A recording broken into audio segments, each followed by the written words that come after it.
Republican Governor Chris Sununu joins us from the New Hampshire Institute of Politics at St. Anselm College to discuss the state of the 2024 presidential race. Governor, it's good to have you. We appreciate it. Thank you. Beautiful summer day up in New Hampshire ahead of July 4th. In your Washington Post op-ed earlier this month, you say, I plan to endorse, campaign, and support the candidate I believe has the best chance winning in November of 2024. That is not Donald Trump, correct?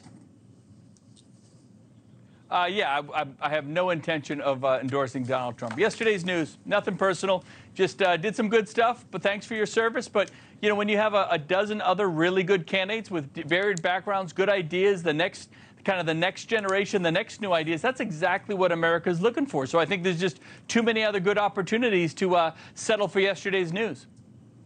All right, fair enough. We look at the polling numbers, and this has a little bit of rhyme to 2016, does it not?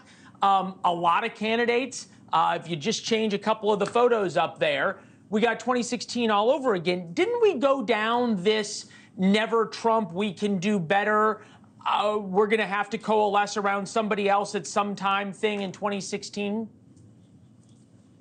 Oh, look, there's no doubt. I think you've hit the nail on the head. But there is a lot of fundamental differences between 2016 and today, especially as it revolves around Donald Trump. Look, former President Trump got people excited in 2016. He spoke with energy. He was an outsider. He really won on the idea of shaking things up and not being part of the establishment. But now he is the former establishment. He is the former leader of not just the party, but of the nation. He is the one that has to deal and try to explain away his January 6th stuff or the election denial stuff or all these indictments that he's tied up in. Look, he's just got so much drama that surround him. I think it's completely inappropriate to ask the Republican Party and definitely to ask America to, basically be his therapist as he goes through this drama. We want to move beyond the drama. We want to talk about border security and dealing with inflation and immigration reform and all these and fiscal responsibility, all these things that are really important to America's future as opposed to just litigating America's past. So he could win the nomination. He could. We've always said that.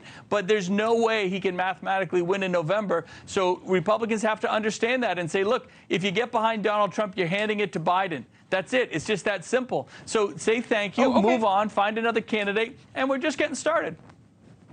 You say we're just getting started, and we are in a way. Okay, it's a long time between now and the primary in New Hampshire, but you're already having big events. You're already having big money be spent by these candidates. Here's Ron DeSantis in New Hampshire yesterday. Take a listen. And people are leaving states governed by leftist politicians imposing leftist ideology, and they are going to greener pastures. The number one landing spot is the free state of Florida. So the ideas that we fight for matter. The ideas that we've implemented in Florida have worked. All right, we'll put the polling back up. Right now, Ron DeSantis is in the 20s, still almost 30 points behind Donald Trump, but still far ahead of everybody else.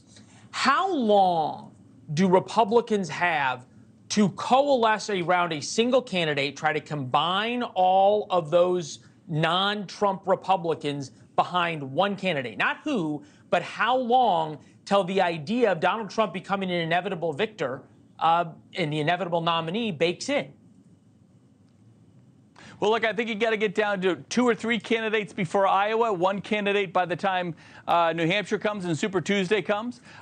So it has to happen a lot faster than I think most people appreciate. And understand, there's not a lot of money being spent yet, right? I think Doug Burgum is actually doing a great job. He's spending the most. He's a new candidate, and I think he's spent the most money to date. He's actually up on TV and radio and putting mailers out. We haven't really seen any of that other than for maybe former President Trump, his hit pieces on DeSantis and some of the other candidates. So I think we're just scratching the surface of the dollars to be spent, and really the debates matter. They do, not just here in New Hampshire, but across the country. Got to see who can take a punch, who can give a punch, who's going to have their moment. I mean, I remind folks, in November, Herman Cain was winning. He said 999.